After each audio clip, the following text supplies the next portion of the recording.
नमस्कार दोस्तों, मैं आचार्य वसुधा हार्दिक अभिनंदन करती हूँ आप सभी का आपके अपने YouTube चैनल पे। दोस्तों, आज की वीडियो में मैं आपसे बात करने वाली हूँ मंगल देव के राशि परिवर्तन के बारे में। जी हाँ, 17 मई 2022 को मंगल कुंभ राशि से निकलकर प्रवेश करेंगे मीन राशि में, जहां पर पहले से देवगुरु बृहस्पति और शुक्र देव पहले से विराजमान हैं। आइए जानेंगे कैसा रहेगा मंगल के राशि परिवर्तन का प्रभाव मेष से लेकर मीन राशि तक। लेकिन उससे पहले यदि आपने अब तक चैनल सब्सक्राइब नहीं किया है तो प्लीज सब्सक्राइब कर दीजिए, साथ ही साथ बेल आइकन को जरूर दबा दीजिए ताकि आने वाले सभी वीडियो आपको समय से मिल सके।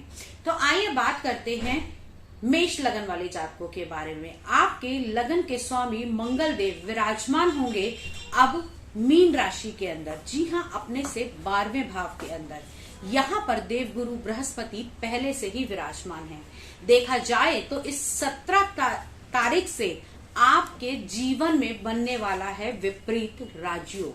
जी हाँ, अष्टम भाव का स्वामी 12वें भाव में जाकर विराजमान होगा, जहां आपको लगेगा कि अब ये काम बिल्कुल समाप्ति के दौर पे है, वहीं से परिस्थितियां शुरू होंगी और फिर से आपको विजय की पताका हासिल होगी। साथ ही साथ मेष लगन वाले जातकों की यदि मैं बात करूं तो किसी भी भाव के स्वामी का, या फिर अगर हम बात करें कि सबसे पहले लग्नेश का 12वें भाव के अंदर जाना अपने आप में इतना शुभ नहीं माना जाता, लेकिन ये विपरीत राजयोग भी लेकर आ रहा है। तो अगर हेल्थ से जुड़ी हुई कोई समस्या थी तो वो समाप्त हो जाएगी। किसी से आपने ऋण ले रखा था तो वो भी जल्दी उतर जाएगा। साथ ही साथ दोस्त, मित्र, भाई, संबंधी इत्यादि के साथ में अगर कोई कोर्ट केस चल रहा था तो उसमें भी आपको विजय की पताका हासिल होगी। अब बात कर लेते हैं हम अगले लगन यानी कि वृषभ लगन वाले जातकों के बारे में। दोस्तों, अगर वृषभ लगन की मैं बात करूं तो वृषभ लगन वाले जातकों के मंगल देव विराजमान होंगे 11वें भाव के अंदर। जी हाँ, आय के और इच्छा पूर्ति के भाव के अंदर। मंगल देव आपके 12वें भाव के और साथ ही साथ आपके सप्तम भाव के स्वामी माने जाते हैं, यानी कि विवाह के कारक का 11वें भाव के अंदर इच्छा पूर्ति के भाव के अंदर विराजमान होना एक शुभ संयोग है। यहाँ पर जीवन साथी के साथ आपके अच्छे संबंध बनेंगे। साथ ही साथ यदि लव अफेयर कुछ चल रहा था तो वो आगे जाकर शादी में भी परिवर्तित हो सकता है। डेली की इनकम बढ़ती हुई दिखाई देगी। साथ ही साथ यदि अगर आपको कोई लेडीज को कोई पीरियड से जुड़ी हुई प्रॉब्लम्स चल रही थी तो वो भी यहाँ से ठीक होती हुई नजर आ रही है। मंगल देव यहाँ पर विराजमान होके कहीं ना कहीं आपके दूसरे यानी कि आपके कुटुंब के भाव को दृष्टि दे रहे हैं। साथ ही साथ आपके पंचम भाव, संतान भाव और प्रेम संबंधों को भी यहाँ से दृष्टिमान कर रहे हैं। छठे भाव पे मंगल का अधिकार होने के कारण आपके शत्रुओं का आप खुद उनको परास्त कर पाएंगे। ओवरऑल यदि मैं बात करूं तो वृषभ लगन वाले जातकों के लिए मंगल का ये परिवर्तन बहुत ही लाभकारी सिद्ध होगा। यहाँ पर मंगल को 2 अन्य ग्रहों की युति और मिल रही है, जिसमें देवगुरु बृहस्पति स्वराशि के विराजमान है और साथ ही साथ लग्जीरियस लाइफ के स्वामी शुक्र देव विराजमान है। अब बात करते हैं हम अगले लगन यानी कि मिथुन लगन वाले जातकों के बारे में। तो मिथुन लगन की अगर मैं बात करूं तो दोस्तों, मंगल आपके 11वें भाव के और साथ ही साथ आपके छठे भाव के भी स्वामी माने जाते हैं। छठा भाव यानी कि आपका रोग, ऋण, शत्रु, मंत्र चैंटिंग, किसी प्रकार की क्रियाएं, इन सभी का जो समावेश माना जाता है वो छठे भाव के अंदर माना जाता है। छठे भाव के स्वामी का 10वें भाव के अंदर विराजमान होना कहीं ना कहीं आपके कार्यस्थल में परिवर्तन लेकर आएगा। लोन की समस्या इस समय में बन सकती है आपको, लेकिन आपके कॉम्पिटिटर्स जो हैं उनके ऊपर आप हावी होते हुए दिखाई देंगे। साथ ही साथ जहां ये आपके 11वें भाव के मालिक हैं तो वहीं कहीं ना कहीं पैसा जो है वो थोड़ा रुक कर आ सकता है। ये नहीं कहूंगी कि पैसा मर जाएगा, लेकिन पैसा रुक कर आपका आता हुआ दिखाई देगा। मंगल यहाँ से बैठकर सीधा दृष्टिमान करेंगे आपके लगन को, तो कहीं ना कहीं दोस्तों गुस्सा इस समय में आपको बढ़ सकता है।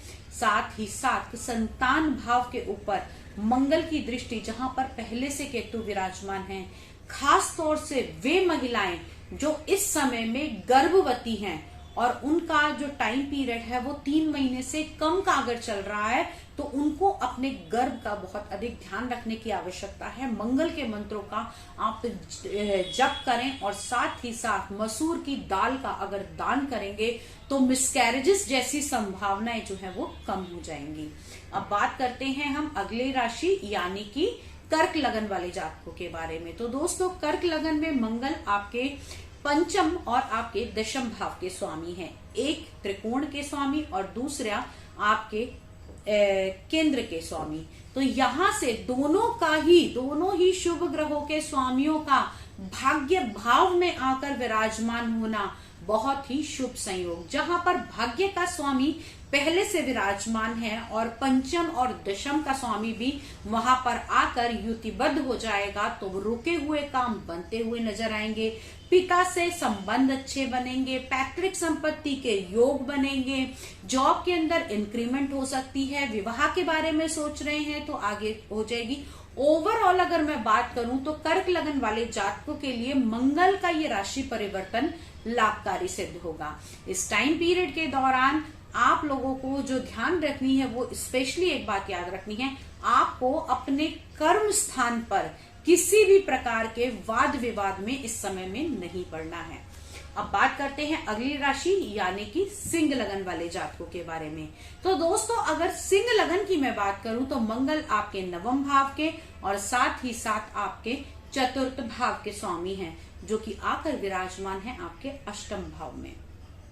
अगर देखा जाए तो यहाँ पर मंगल अष्टम में विराजमान है, साथ में साथ शुक्र और गुरु की युति। खास तौर से वे लोग सिंह लगन के वे जातक जिनको किसी भी प्रकार की ब्लड से जुड़ी हुई समस्या है, या फिर आपका हाई बीपी रहता है, या फिर आपको शुगर से रिलेटेड प्रॉब्लम है, कोलेस्ट्रॉल की प्रॉब्लम है, उन लोगों के लिए ये टाइम पीरियड बहुत ही ज्यादा ध्यान देने वाला है।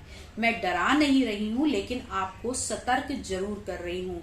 खाने पीने में लापरवाही बिल्कुल ना बरतें, दवाई बिल्कुल टाइम से लें। साथ ही साथ मंगल का यहाँ पर आना और उसके ऊपर से अगर हम देखें तो यहाँ पर आपका मंगल का जो ये योग बनेगा अष्टम भाव के अंदर, यहाँ पर देवगुरु बृहस्पति पहले से विराजमान हैं, तो इतनी ज्यादा प्रॉब्लम्स नहीं आएंगी। लेकिन इस समय में आप लोगों को अपने अपोनेंट यानी कि आपके प्रतिद्वंदियों से थोड़ा बचकर रहना पड़ेगा।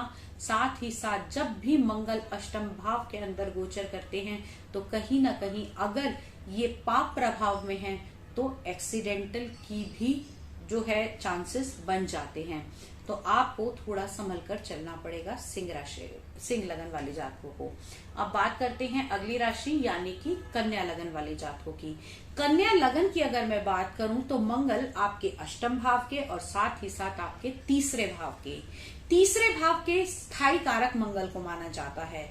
जी हाँ, दोस्त, बल, पराक्रम, या फिर वो लोग जो सेना में हैं या किसी प्रकार के स्पोर्ट्स से जुड़े हुए हैं, किसी प्रकार के ऐसे इक्विपमेंट बनाते हैं जिसमें साहस, बल, पराक्रम की आवश्यकता है, इस प्रकार का अगर आपका कोई भी काम है तो उस काम में आपको सक्सेस मिलती हुई नजर आएगी। साथ ही साथ कन्या लगन वाले जातकों के इस समय मांगलिक योग का भी निर्माण हो रहा है, लेकिन सप्तम भाव के अंदर यहाँ पर मंगल, शुक्र और गुरु की युति अगर देखा जाए तो आप लोगों के जीवन साथी के लिए ये टाइम पीरियड अच्छा रहेगा। प्रेम संबंध अच्छे बनेंगे। शादी विवाह की बात चल रही थी तो शादी आगे हो सकती है, लेकिन इस समय में आपको जो बहुत ज्यादा ध्यान रखने की आवश्यकता है वो आपको ये ध्यान रखना होगा आपकी जो फ्रस्ट्रेशन है वो बहुत ज्यादा आपके जीवन साथी के ऊपर ना निकले। अगर कोई काम आपका रुक भी गया है तो आपको उसको बड़े ही सटीक तरीके से और बड़ा ही सुलझे तरीके से उसको आगे बढ़ाने की आवश्यकता इस टाइम पीरियड के अंदर है। अब बात करते हैं अगली राशि यानी कि तुला लगन वाले जातकों के बारे में। तो दोस्तों, तुला लगन के सप्तम के स्वामी और दूसरे भाव के यानी कि आपके सप्तमेश और आपके दूसरे भाव के देखा जाए तो मंगल आपकी कुंडली में यहाँ पर धन तो देगा लेकिन आपकी मारक भी हैं। तो इस टाइम पीरियड के अंदर आप लोगों को बहुत ज्यादा हेल्थ का ध्यान रखना है। मंगल के दान आप लोग कर सकते हैं। जिन लोगों की शादी में कोई प्रॉब्लम चल रही है अपने जीवन साथी के साथ में अगर आपका कोई केस चल रहा है या फिर कोई लड़ाई झगड़ा चल रहा है, आपस में बन नहीं रही, वो इस समय में लाल मसूर की दाल का दान करें तो बहुत ही अच्छे रिजल्ट मिलेंगे। साथ ही साथ इस टाइम पीरियड के दौरान अगर आपको ये लगता है कि कोई समस्या बहुत ज्यादा बढ़ गई है तो मंगलवार के दिन जाकर आप छोटे बच्चों में प्रसाद, मीठा प्रसाद बांट दीजिए। वो प्रसाद ना आपने स्वयं ग्रहण करना है और ना ही घर लेकर आना है। स्पेशली तुला लगन वाली जातकों के लिए, हेल्थ के लिए ये टिप बहुत ही आवश्यक है। अगली बात करते हैं हम लोग वृश्चिक लगन वाले जातकों के बारे में। तो आपके तो लगन के ही स्वामी मंगल देव हैं, जो कि विराजमान है पंचम भाव में, आपके प्रेम संबंधों के भाव में, आपके संतान के भाव में, आपकी जॉब के और जोखिम के भाव के अंदर। कहीं ना कहीं शिक्षा का कारक भी यहाँ पर मंगल बनते हैं। तो मंगल यहाँ पर विराजमान है देवगुरु बृहस्पति के साथ युति बनाकर। तो दोस्तों इस समय में संतान की यदि इच्छा रखते हैं तो बड़ी ही गुणी संतान आपको पैदा होगी। हो सकता है थोड़ा गुस्सा उसके अंदर अधिक हो, लेकिन यहाँ पर मंगल का ये जो गोचर है वो कहीं ना कहीं आप लोगों की जॉब के अंदर चेंजेस लेकर आ सकता है। आप एक असमंजस में पड़ सकते हैं कि जॉब चेंज करूं या ना करूं, या ये सही टाइम पीरियड है जॉब को चेंज करने का या नहीं है। तो मैं ये कहूंगी कि इस टाइम पीरियड के दौरान आप कोई बड़ा डिसीजन ना लें तो ज्यादा बेटर रहेगा। यहाँ पर बैठकर मंगल कहीं ना कहीं आपके अष्टम भाव को, आपके मृत्यु के भाव को, आपके आयु के भाव को भी दृष्टिमान कर रहे हैं। तो थोड़ा सा आपको इस समय में बहुत बड़ा डिसीजन ना लेते हुए चलना है। अब बात करते हैं हम अगले लगन यानी कि धनु लगन वाले जातकों के बारे में। तो धनु लगन की अगर मैं बात करूं दोस्तों, तो आप लोगों के मंगल 12वें भाव के और पंचम भाव के स्वामी हैं।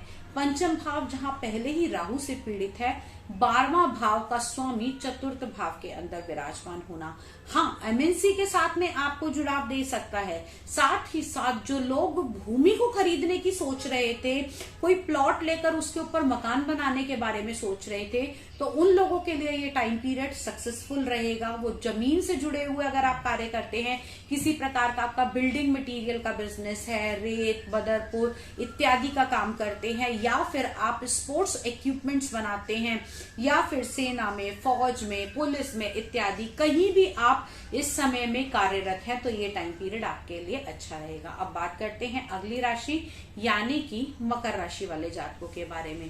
तो दोस्तों मकर राशि वाले जातकों की अगर मैं बात करूं तो मकर लगन में मंगल आपके चतुर्थ भाव के और आपके 11वें भाव के स्वामी हैं, जो आकर विराजमान है अपने स्थायी कारक, अपने स्थायी स्थान पर, जो कि है तीसरा घर। यहाँ पर मंगल का आना कहीं ना कहीं आपके बल, पराक्रम, साहस को बहुत अधिक बढ़ा देगा। हो सकता है इस दौरान आप बेवजह लोगों से लड़ाई भी मोल लें। तो यहाँ पर आपको अपनी ऊर्जा को अपने कर्म में लगाना है, क्योंकि मंगल की जो दृष्टियां हैं वो आपके छठे भाव पर, नवम भाव पर और आपके दशम भाव पर हैं।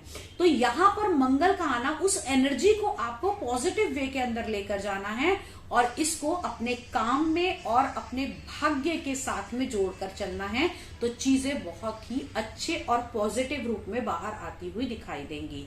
मित्रों संबंधियों के साथ में योग अच्छे बनेंगे। साथ ही साथ इस समय के दौरान आप लोन लेकर कोई जमीन खरीद सकते हैं या कोई प्लॉट ऐसा ले सकते हैं जिसको आप कमर्शियल यूज के अंदर आप लेकर आएंगे, या फिर आपकी कोई ऐसी जमीन जो बहुत टाइम से डेड पड़ी हुई थी उसके ऊपर आप अपनी कुछ नई फैक्ट्री, नई इन्वेस्टमेंट, नया कुछ शुरू कर सकते हैं। अब अगली बात करते हैं हम लोग कुंभ लगन वाली जातकों के बारे में। तो दोस्तों अगर मैं कुंभ लगन की बात करूं तो मंगल देव आपके तीसरे घर के और आपके 10वें घर के मालिक माने जाते हैं, जो अभी विराजमान है आपके दूसरे भाव में, यानी कि कुटुंब के भाव के अंदर मंगल का आना, भाइयों का पूर्ण सहयोग मिलेगा, धन संपत्ति ऐश्वर्य बढ़ता हुआ दिखाई देगा, पैतृक संपत्ति के अंदर भी इंक्रीमेंट होगा, या फिर मैं कहूं कि कोई ऐसी संपत्ति जो बहुत टाइम से आपको लग रहा था कि मेरे को इसका हिस्सा मिलने वाला है, या आप बिल्कुल डेड सोच चुके थे, वो यहाँ पर आपको मिलती हुई दिखाई देगी। मंगल दूसरे घर के अंदर विराजमान, क्योंकि दूसरा घर जो माना जाता है वो कुटुंब का माना जाता है और मंगल गृहस्थी के भी कारक हैं। तो यहाँ पर मंगल देव का आना कहीं ना कहीं आपके पंचम भाव, आपके नवम भाव और आपके अष्टम भाव को दृष्टिमान करेगा। तो दोस्तों प्रेम संबंध बढ़ेंगे, साथ ही साथ भाग्य में उन्नति होगी और जीवन साथी के साथ भी संबंध बहुत अच्छे बनते हुए दिखाई देंगे। हाँ, इस दौरान आपको दूसरी तरफ भी लेकर जा सकता है। आपका झुकाव मंत्र, तंत्र, यंत्र इत्यादि की तरफ भी बहुत अधिक बढ़ सकता है। तो अपनी इस एनर्जी को आप भगवान की चैंटिंग के अंदर लगाएंगे तो बहुत ही चीजें सार्थक आपको होती हुई दिखाई देंगी। अगली राशि की बात करें मीन लगन वाले जातकों की अगर मैं बात करूं तो मंगल देव आपके दूसरे घर के और साथ ही साथ आपके नवम भाव के स्वामी हैं, जो कि विराजमान हैं आपके लगन में। तो भाई मंगल का लगन में आना कहीं ना कहीं सबसे पहले बढ़ाएगा आपका क्रोध। क्रोध किस पे निकलेगा? सबसे पहले आपके जीवन साथी पर। लेकिन यहाँ पर देवगुरु बृहस्पति और शुक्र पहले से विराजमान है, तो कहीं ना कहीं आपके नेचर को जो है वो चेंज करेगा। डायवर्जन किस तरफ लेकर जाएगा? आपका नेचर रोमांटिक होगा, चीजों को समझेंगे और कहीं ना कहीं आप किसी भी ऐसे अफेयर में ना पड़े जो आपके लिए बहुत नुकसानदायक आगे हो सकता है। मंगल का यहाँ लगन में बैठकर विराजमान होना आपके चतुर्थ, सप्तम और अष्टम भाव को एक्टिवेट करेगा। चतुर्थ और सप्तम तो ठीक है, लेकिन अष्टम भाव पर मंगल की ये दृष्टि जहां पहले से केतु विराजमान है, आपको पाइल से जुड़ी हुई समस्याओं की तरफ लेकर जा सकती हैं। तो इस टाइम पीरियड के दौरान अपने खाने पीने का पूरा ध्यान रखिए, साथ ही साथ अपनी वाणी पर और क्रोध पर कंट्रोल कीजिए। यहाँ पर आपको नई जमीन भी दिलाएगा और आपकी स्पाउस के साथ संबंध अच्छे करने का एक मौका भी देगा। शुक्र और गुरु की युति आपके मंगल के साथ में आपके लगन में बन रही है, तो ये एक अच्छा संयोग है। जहां चीजें बहुत टाइम से बिगड़ी हुई थी वो अब सुधरती हुई दिखाई देंगी। आप अपनी बातों में थोड़ा बड़प्पन लेकर आएंगे और साथ ही साथ आपके जीवन साथी के साथ आपका रोमांस, आपका प्रेम भी बढ़ता हुआ दिखाई देगा। ओवरऑल ये तो था दोस्तों मेष से लेकर मीन राशि तक मंगल का प्रभाव आपकी कुंडली में, आपकी राशि में। अगले वीडियो में कुछ फिर से नया लेकर आपके सामने हाजिर होती हूँ। तब तक के लिए जय माता दी।